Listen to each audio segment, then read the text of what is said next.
اللہم صلی وسلم علی نبینا محمد۔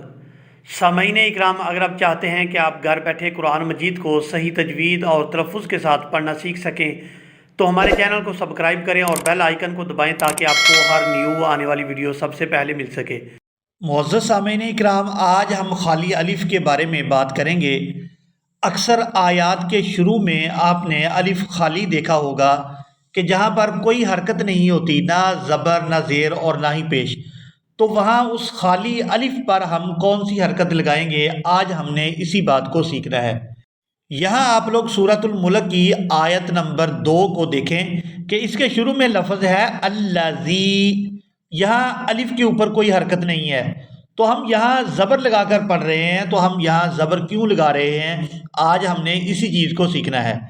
سامعین اکرام، الف خالی پر زبر، زیر یا پھر پیش لگانے کا جو پہلا قاعدہ ہے کہ اگر الف خالی کے فوراً بعد لام آ جائے تو الف پر زبر لگائیں گے۔ آپ نے پہلا قاعدہ اس کا ذہن نشین کر لینا ہے کہ اگر الف خالی کے فوراً بعد لام آ جاتا ہے تو آپ نے الف خالی پر زبر لگا کر پڑھنا ہے۔ اب اس کی مثال ہم قرآن مجید سے دیکھتے ہیں۔ یہاں سکرین پر آپ لوگ سورۃ الملک کی آیت نمبر 2 دیکھ رہے ہیں۔ یہاں پر لفظ ہے الذی، یہاں الف خالی ہے اور اس کے فوراً بعد لام آ گیا ہے، تو ہم اس الف خالی پر زبر لگا کر پڑھیں گے۔ آپ نے اس چیز کو ذہن نشین کر لینا ہے کہ الف خالی ہو اور اس کے فوراً بعد لام آ جائے تو ہم اس خالی الف پر زبر لگا کر تلاوت کریں گے، جیسے ہم یہاں پر کر رہے ہیں الذی خلق الموت۔ اب الف خالی کا دوسرا قاعدہ نوٹ کریں۔ تیسرے حرف پر زبر ہو یا زیر ہو تو الف کے نیچے زیر لگائیں گے۔ اب آپ نے یہ دیکھنا ہے کہ الف خالی کے فوراً بعد اگر لام نہیں ہے تو پھر ہم تیسرے حرف کو دیکھیں گے۔ اگر تیسرے حرف پر زبر ہے یا پھر زیر ہے تو ہم نے الف کے نیچے زیر لگانی ہے۔ اب اس کی مثال بھی ہم قرآن مجید سے دیکھتے ہیں تاکہ ہم سبق کو اچھی طرح سے سیکھ لیں۔ سکرین پر آپ لوگ آیت دیکھ رہے ہیں ارجعی۔ یہاں ہم تیسرا حرف دیکھیں گے کہ تیسرے حرف کے نیچے کون سی حرکت ہے۔ یہاں پر جیم تیسرا حرف ہے اور اس کے نیچے زیر ہے، تو ہم الف خالی کے نیچے زیر لگا دیں گے، کیونکہ ہم نے قاعدہ پڑھ لیا ہے کہ اگر تیسرے حرف پر زبر ہو یا پھر زیر ہو تو ہم خالی الف کے نیچے زیر لگائیں گے۔ تو یہاں ہم تیسرا حرف جو جیم دیکھ رہے ہیں اس کے نیچے زیر ہے، تو ہم الف خالی کے نیچے زیر لگا کر اس کو ادا کریں گے ارجعی ارجعی۔ یہاں اب آپ لوگ سکرین پر آیت دیکھ رہے ہیں اجتباہ ربہ اجتباہ۔ یہاں پر الف خالی ہے، اس کے اوپر نیچے کوئی حرکت نہیں ہے، تو یہاں اب ہم اس کے نیچے زیر لگا رہے ہیں۔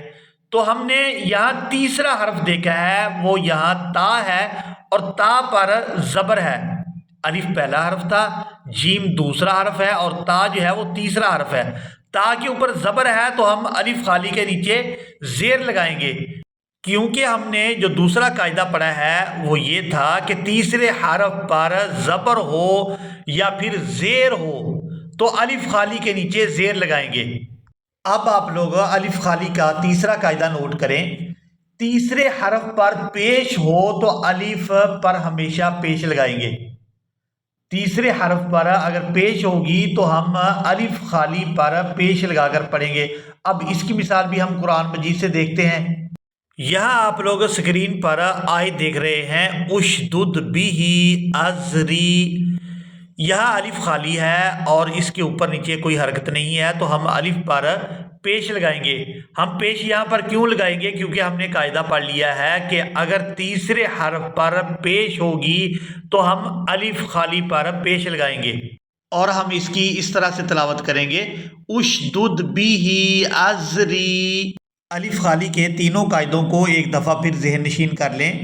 الف خالی کا پہلا قاعدہ، اگر الف خالی کے فوراً بعد لام آ جائے تو ہم الف خالی پر زبر لگا کر ادا کریں گے۔ الف خالی کا دوسرا قاعدہ، تیسرے حرف پر زبر ہو یا زیر ہو تو الف خالی کے نیچے زیر لگائیں گے۔ الف خالی کا تیسرا قاعدہ، تیسرے حرف پر پیش ہو تو الف پر پیش لگائیں گے۔ مجھے امید ہے کہ آپ لوگوں نے آج کے سبق کو اچھی طرح سے سیکھ اور سمجھ لیا ہوگا۔ ملیں گے ایک نئی ویڈیو میں، تب تک کے لیے اللہ حافظ۔